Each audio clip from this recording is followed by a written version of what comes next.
Hola, mi nombre es Jesús Espinosa. En esta charla les estaré hablando sobre la historia de vulnerabilidades de un bug hunter, la cual trata acerca de mi experiencia evaluando diversos escenarios en sistemas web. Ya comenté anteriormente, mi nombre es Jesús Espinosa, soy conocido en la red como Artusu y soy consultor de seguridad informática en Drillab Technologies. También he realizado bug bounty en mis tiempos libres, encontrando vulnerabilidades en compañías como Soho, Domino's, Asus, Centur, entre otras. Como agenda estaremos cubriendo los siguientes puntos. Primeramente hablaremos del objetivo de la charla, seguidamente tendremos 5 escenarios de vulnerabilidad, los cuales están divididos en el robo de cuenta a través de contraseña, la evasión de multifactor de autenticación, abusando de los analizadores de documentos tipo Word y XSS Everywhere, en todas partes. Por último, tendremos una conclusión y un agradecimiento.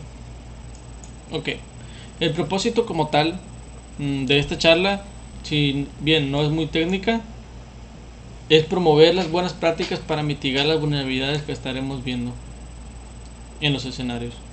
Y adicionalmente, fomentar que las personas se inicien en el mundo del bug bounty. Como dijo el estratega militar Sun Tzu, la victoria más definitiva es la que requiere mucha paciencia. Esto quiere decir que si tienes paciencia y persistencia, puedes lograr cualquier objetivo que te propongas, como el de encontrar bugs en un programa de Ubuntu. La primera vulnerabilidad se llama robo de cuenta a través de restablecer contraseña. Es muy común encontrar la funcionalidad de restablecer contraseña en la mayoría de los sitios web. Esta funcionalidad es con frecuencia explotada. Las vulnerabilidades que vamos a estar viendo se encuentran dentro de lo WASP, el cual es una metodología de seguridad web de código abierto, la cual cada 3 años se actualiza con un top 10 de vulnerabilidades más conocidas y explotadas durante esos años. El primer escenario está dentro de la categoría de Broken Access Control de los WASP. Existen vulnerabilidades comunes asociadas a la carencia de autorización en las aplicaciones web, los cuales en la mayoría de los casos los podemos observar en parámetros como UUID, email, ID, etc. En este caso podemos ver un JSON donde está el formato UUID, el email también con su formato y el ID. Como se puede observar aquí, tenemos una petición que se hizo al utilizar la funcionalidad de restablecer contraseña. Se accedió al enlace y se capturó la petición por medio de una herramienta llamada Bursuit, la cual es un proxy que está entre el navegador y el servidor en sí. Aquí tenemos un UID que hace referencia al usuario, por medio de un identificador. Al decodificar este UID, ya que es un base 64, se muestra el UUID. En este caso, el UUID puede reemplazarse por el de otro usuario. En este caso haré referencia al otro usuario y la contraseña del mismo podría ser restablecida. En conclusión, pues se podría robar una cuenta. El escenario 2, dentro de la categoría de WASP, se trata de un hostkey injection. Hostkey injection se trata de inyectar dentro del encabezado host tu propio enlace, tu propio link, para de esta forma abusar de la funcionalidad de restablecer contraseña, para que cuando a la víctima le llegue el enlace de restablecer contraseña, llegue con el host inyectado. Este ataque se da mucho en algunos servidores compartidos, ya que como se tienen que hacer referencias a diferentes dominios dentro del mismo host, es más común encontrarlo en estos tipos de servidores. Aquí se muestra, en este caso, un host con su dominio principal, pero el atacante inyecta su dominio personalizado. Hace referencia a un email, que en este caso va a ser el email de la víctima, y al enviarlo se puede observar que la respuesta da un 200 OK. Eso significa que la respuesta es correcta. Sin embargo, al llegar el enlace podemos observar que en el enlace fue el inyectado. En este caso se encuentra el juego controlado por el atacante. Se puede observar aquí, se inyectó el enlace y acá abajo también se muestra que al ingresar el enlace obviamente la víctima no va a poder acceder al sitio porque en realidad no existe, o acceder a restablecer su contraseña. Sin embargo, ella, al abrir el enlace simplemente va a cerrar la ventana y el atacante va a recibir algo como esto, que es el token de restablecimiento de contraseña de la víctima. Este token se puede sustituir en el ambiente real de restablecimiento de contraseña y en este caso pues sí restablecer la contraseña de la víctima y por lo tanto robar su cuenta. Haciendo referencia a, en este caso, cualquier email que quiera robar de la víctima, simplemente mientras la víctima abre el enlace pues ya tendrías el token de restablecimiento para restablecer cualquier cuenta. El escenario en este caso se encuentra dentro de la categoría del SQL Injection Outbound o SQL Injection. Se trata de cuando tienes una inyección SQL y puedes filtrar esta información a través de DNS. ¿Por qué se recomienda utilizar este tipo de algo? Se recomienda porque normalmente si encuentras por ejemplo una inyección basada en tiempo o una inyección blind, o sea respuesta de verdadero o falso, son muy tardadas. Este tipo de inyección, como filtra los datos y te los muestra en el DNS de forma en texto, entonces es más fácil y más rápido que encuentres los datos, en este caso por ejemplo la base de datos, las tablas, las columnas, los campos, ya que los estaría retornando por medio del DNS. También hay que observar en este caso si el servidor permite establecer conexión por medio de DNS a cualquier servidor, en este caso el atacante. El ataque se da mucho en base de datos como por ejemplo Microsoft SQL, MySQL, en Oracle y entre otras bases de datos. Aquí se observa una petición donde tenemos una inyección SQL a través del parámetro email. Esto pues ya se había encontrado anteriormente con anterioridad. Se había encontrado que era vulnerable a inyección SQL a través de iteraciones o a través de inyecciones de varios payloads basados en tiempo. Se observó que se hacía un retraso, entonces se comprobó que en realidad sí existía la inyección SQL. En sí, aquí no se lanzaron payloads aleatorios, sino que ya se conocía de antemano la base de datos porque se realizó un escaneo a través de Nmap. Esta herramienta pues sirve para realizar escaneo de puertos y ver qué servicios se encuentran abiertos. En este caso era un Microsoft SQL, y se conocía que de antemano que la base de datos era un Microsoft SQL. Por lo tanto se realizaron payloads específicos para Microsoft SQL. Se realizó una prueba en este caso de obtener la base de datos y exfiltrarla al servidor DNS del atacante, y se obtiene en este caso pues la base de datos y luego el DNS del atacante. Como se puede observar, se devuelve simplemente a través de DNS en texto claro, se devuelve la base de datos. Entonces este proceso por eso es más rápido que simplemente preguntar letra por letra, ya que en este caso se devuelve, o sea, sí tiene un limitante de caracteres, pero se devuelve más cantidad que en una inyección basada en tiempo o en una inyección falso verdadero blind o a ciegas. ¿Es posible automatizar este ataque? Sí, con SQL Map.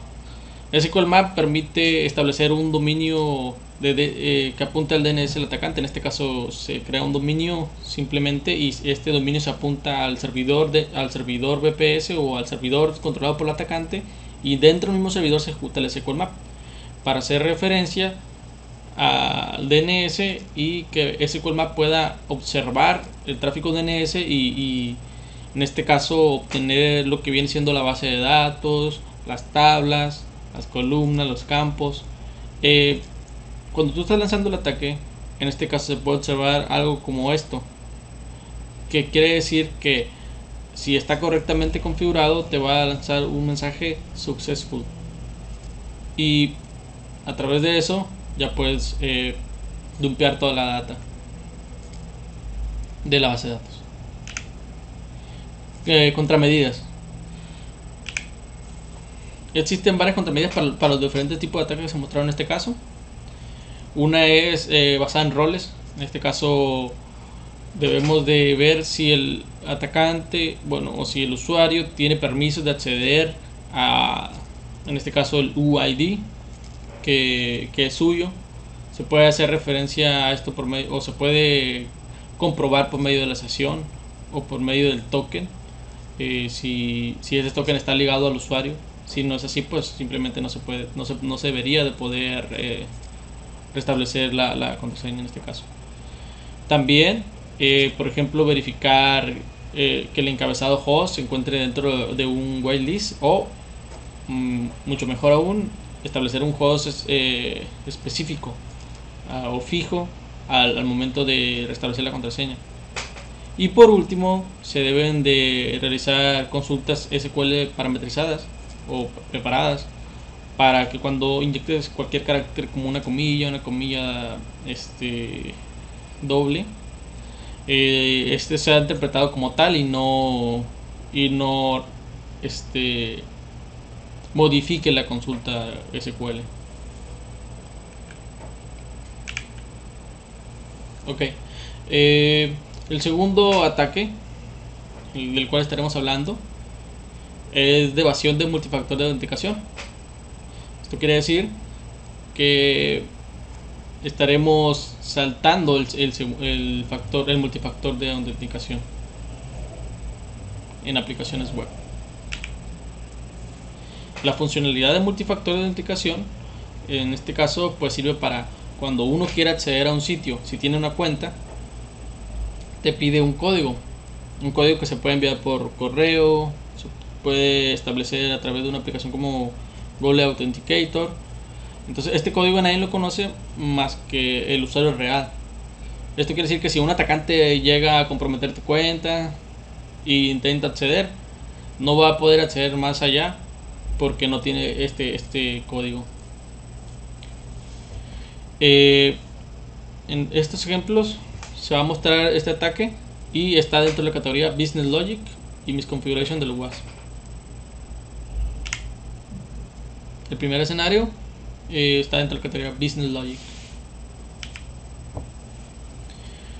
Pues en este caso lo que trata es más que nada de que el servidor va a devolver una respuesta incorrecta, obviamente, al ingresar un código incorrecto de multifactor de autenticación, pero como la respuesta está siendo validada del lado del cliente, o sea, cualquier atacante que esté interceptando la comunicación, puede editar cualquier respuesta del lado del cliente.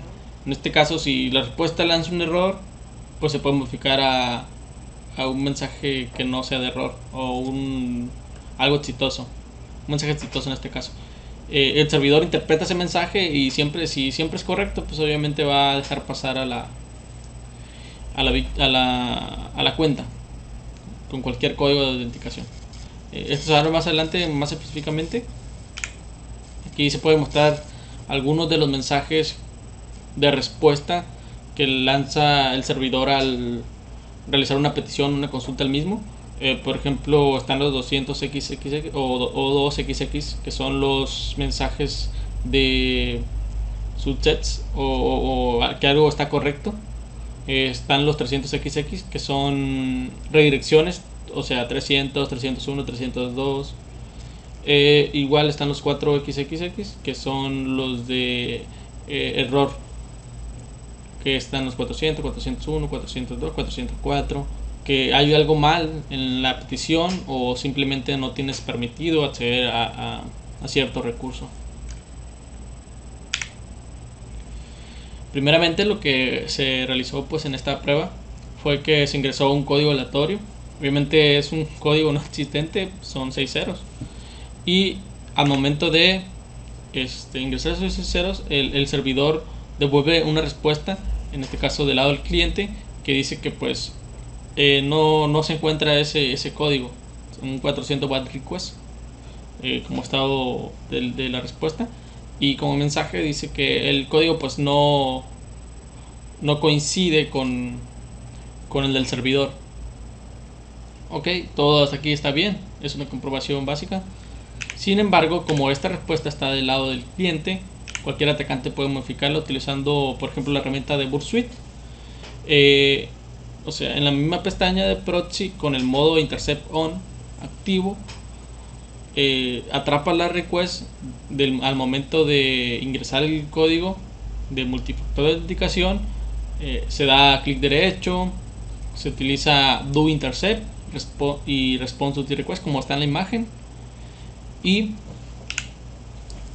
te va a lanzar algo como esto, que es la respuesta del servidor, ¿no?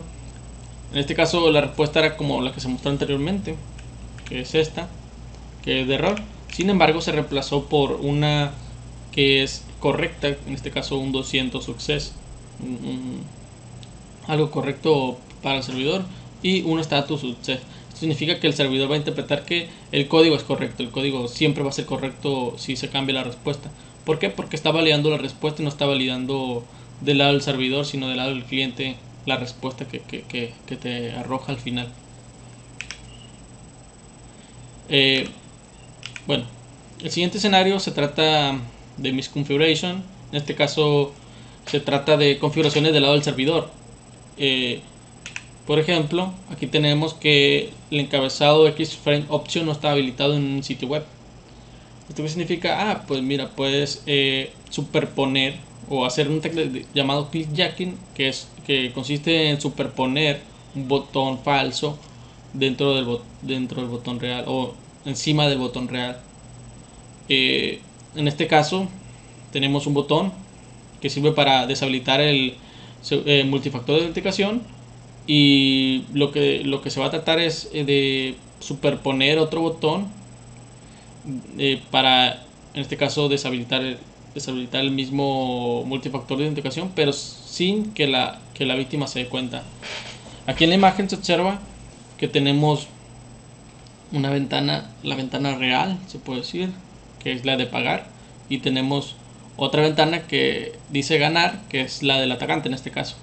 El atacante le pasa un enlace a la víctima, el cual va a mostrar un mensaje como este que dice ganar, pero en realidad lo que se va a interpretar en esta ventana del atacante es la pestaña real detrás por medio de un iframe, que cuando tú le das clic al botón ganar, en realidad está dándole clic al botón pagar, pero con los estilos HTML que se inyectaron,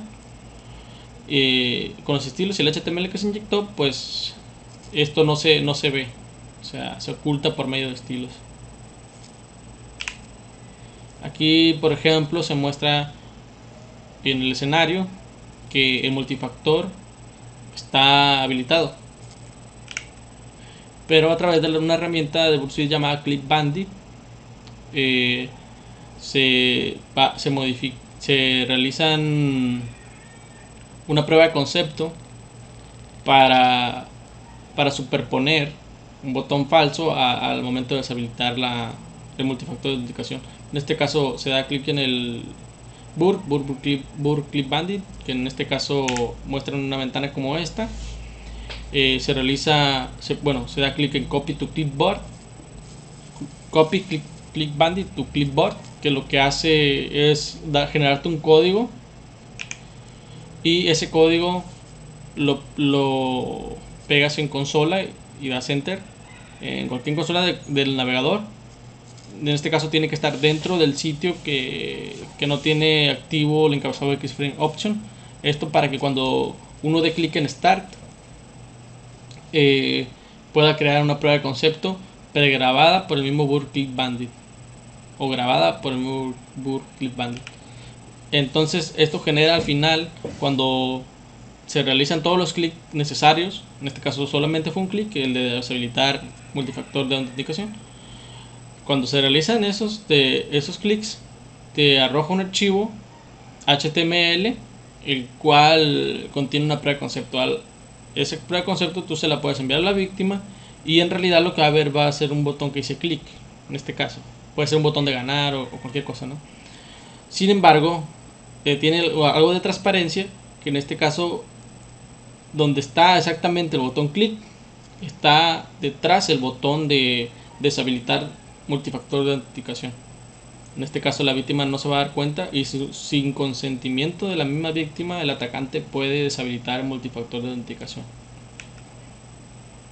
Por último se va y se revisa el multifactor de autenticación y ya no se encuentra habilitado, pues simplemente cuando se ejecutó la víctima, cuando abrió el enlace y dio clic, sin saberlo deshabilitó su multifactor de autenticación. Como contramedidas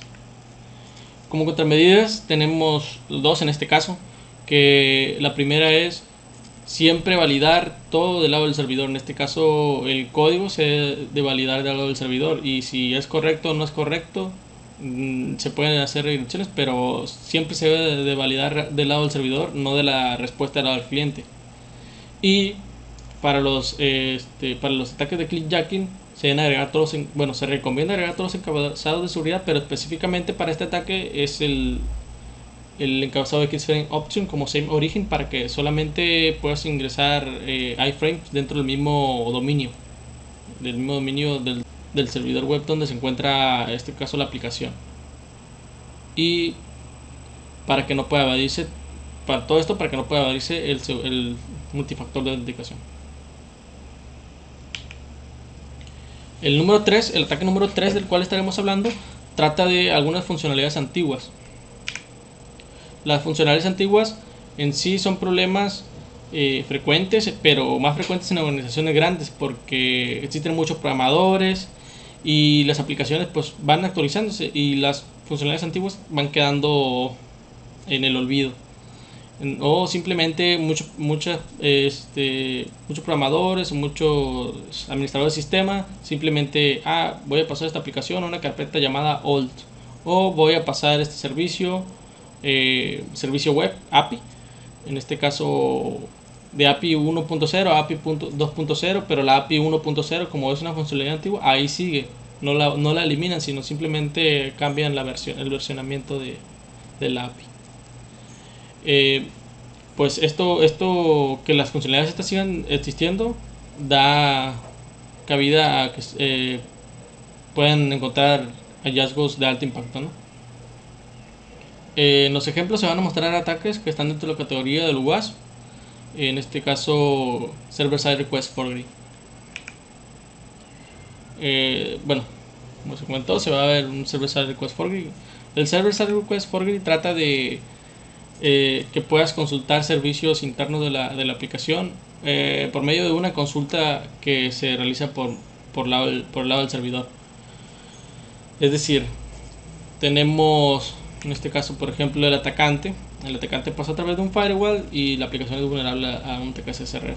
Este ataque SSRF puede realizar una consulta, como lo está realizando el mismo servidor, la puede realizar a recursos internos del servidor, como por ejemplo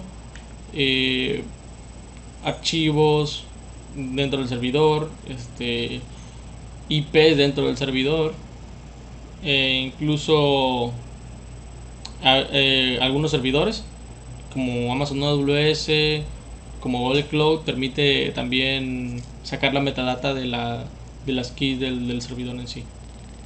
Bueno, en este caso sí se va a mostrar cómo se obtuvieron las keys de un Amazon AWS y cómo fue que se encontró toda esta funcionalidad. Fue a través del sitio web Archive, el cual guarda páginas a través del tiempo, y por lo tanto se encontró un sitio En este caso, como la información es confidencial, se cubrió.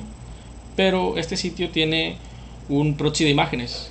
Entonces, lo que hace en realidad es que realiza una consulta a una imagen y te la muestra en el mismo sitio.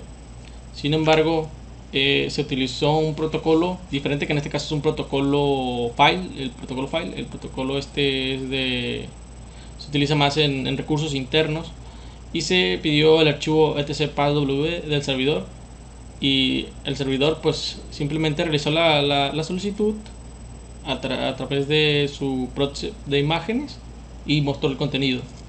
Esto quiere decir que pues era vulnerable a un ataque de SSRF.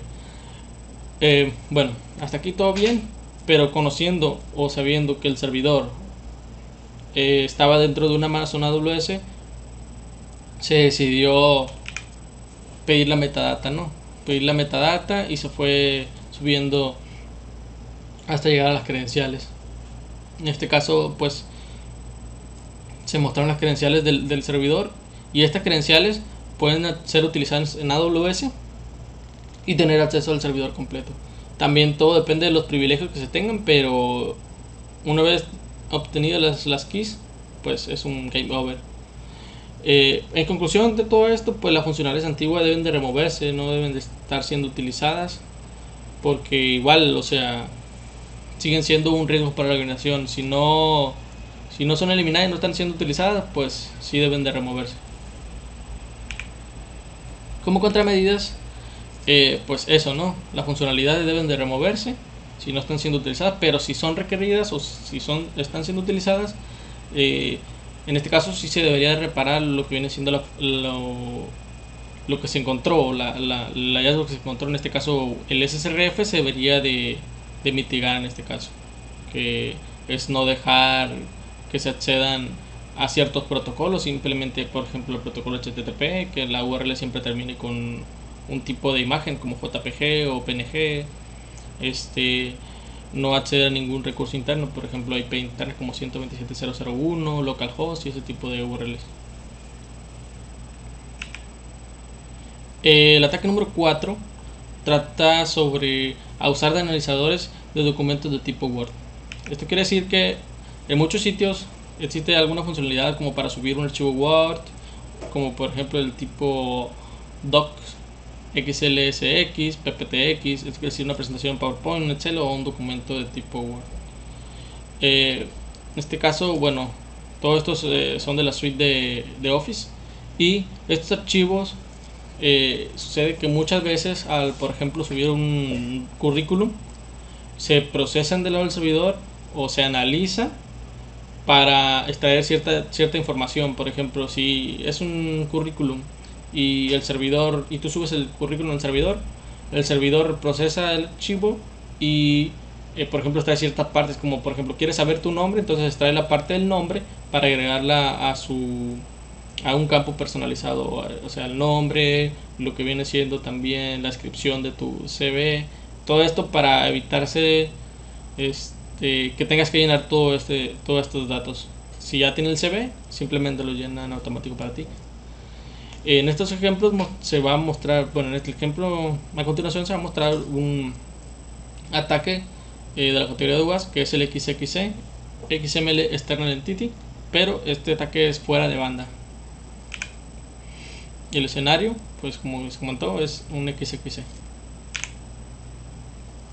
Ok.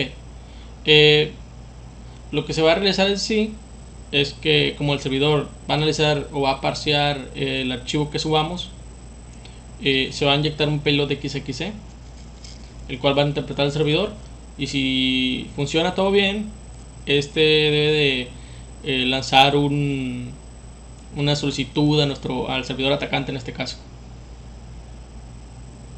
Este ataque, si bien funciona con documentos de tipo de Office, de Word, Excel, PowerPoint, también puede funcionar en otros tipos de archivos, como por ejemplo imágenes, PDF y otros tipos de archivos, ¿no?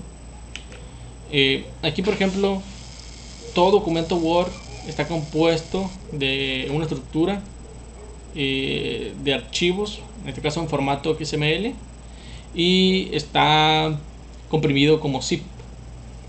Entonces, utilizando una herramienta como en este caso 7zip, lo que se hizo fue ingresar en el mismo archivo Word, se abrió con esta herramienta, en la ruta Word document.xml se inyectó exactamente nuestro vector de ataque, que en este caso es doctype, hasta acá donde dice Work Collaborator. Esto significa que lo que quiere hacer en sí es que realiza una consulta simplemente al servidor del atacante por medio de protocolo que acepte. En este caso va a ser un HTTP. Esto quiere decir, ¿qué quiere decir? Que si el servidor web, en este caso vulnerable, procesa el archivo y lee la línea, tiene que lanzar una solicitud al servidor web del atacante. Y se muestra que el servidor web del atacante recibe esta solicitud. Entonces significa que sí es vulnerable a este tipo de ataque. En este caso un XXE fuera de banda. Por último, bueno, lo que se realiza para explotar completamente el ataque, obviamente un atacante no va a querer que tenga solamente la petición, o sea, esa es una comprobación, sí, pero uno quiere obtener datos dentro del servidor, archivos dentro del servidor.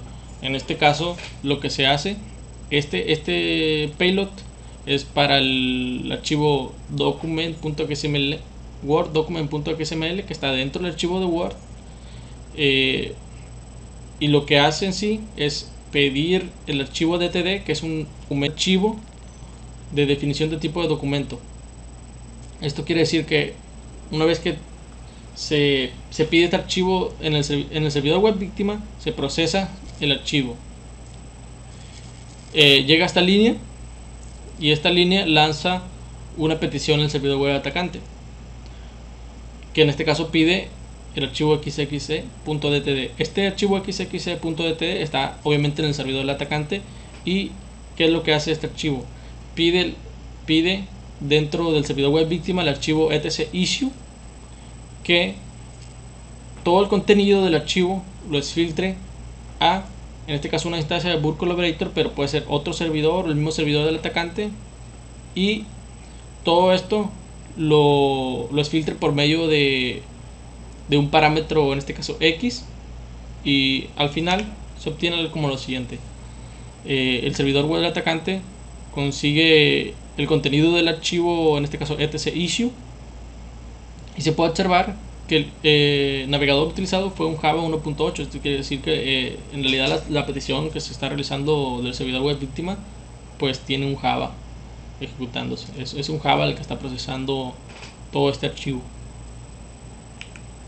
Como contramedidas, el procesador XML debe configurarse para usarlo solo definido como localmente, y es posible deshabilitar el DTD para evitar el XXE. En este caso estaremos hablando del punto número 5, que trata de un ataque XSS. En este caso el título es XSS Everywhere, que significa que el XSS se encuentra en la mayoría de los casos en todos los sitios web. Es muy común, y lo que trata es de se puede inyectar código JavaScript dentro del sitio web a través de cualquier parámetro vulnerable a este tipo de ataque. Hay tres tipos diferentes de XSS, que son: el reflejado, es el de los más comunes; el almacenado, que se almacena y queda ahí persistente; y el basado en el Document Object Model DOM. La pregunta aquí es si el impacto que se le va a dar al XSS es bueno como para que las organizaciones lo reparen rápidamente. A continuación se va a mostrar este tipo de ataque y se encuentra dentro de la categoría de UAS XSS. En este caso es un cross-scripting reflejado. Aquí en esta imagen se observa la metodología para atacar con este XSS. Por ejemplo, un atacante va a enviar un enlace malicioso, un enlace que ya contiene la vulnerabilidad de XSS. La víctima va a abrir este enlace Y pues ¿por qué? Porque el sitio web es el sitio web legítimo, es el sitio web real. Entonces abre el enlace y sin saberlo en realidad está ejecutando un código JavaScript. Este código JavaScript puedes filtrar cualquier información de la víctima al servidor del atacante y el atacante puede ver esa información después. En este caso pues el escenario, como se comentó, es un XSS reflejado. ¿Qué trata más que nada el ataque? Trata mucho de evadir. Por ejemplo, en este caso tiene una bandera de seguridad llamada HTTP only.